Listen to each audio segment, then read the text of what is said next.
राजस्थान का नदी तंत्र या जिसे अफवाह तंत्र के नाम से जाना जाता है, जो कि प्रमुख रूप से 3 भागों में बाँट कर इसे पढ़ा जाता है। तो याद रखिएगा, राजस्थान में मूलतः जो नदियाँ हैं वो अपने जल को कहाँ पर प्रवाहित करती हैं। तो पहली अरब सागरीय नदियाँ, दूसरी बंगाल की सागर की नदियाँ और राजस्थान की तीसरी अंतःप्रवाही नदियाँ। इसी के साथ याद रखिएगा, अरब सागरीय नदियाँ राजस्थान की 17% अफवाह तंत्र का योगदान है।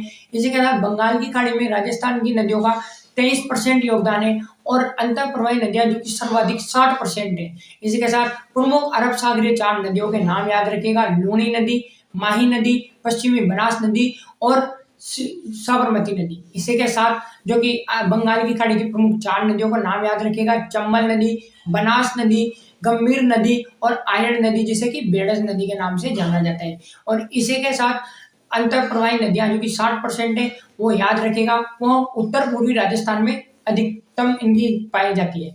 जैसे कि घग्गर नदी, कांचनी नदी, कांकनी नदी, साबी नदी, बाणगंगा नदी, रूपा रेल नदी। और इसी के साथ ही अरब सागरीय जो नदियां हैं उनके उद्गम स्थल की मैं बात करता हूँ। तो लूणी नदी जिसका उद्गम नागपाड़ी अजमेर से होता है, माही नदी जिसका उद्गम मेहंद झील मध्य प्रदेश से होता है, पश्चिमी बनास नदी जिसका उद्गम नया सानवारा की पहाड़ी सिरोही से होता है और साबरमती नदी जिसका उद्गम पदराना की पहाड़ियां उदयपुर से होता है। तो इसी के साथ मैं आगे आपको ऐसे नदियों के उद्गम स्थल और उनकी बेसिक जानकारी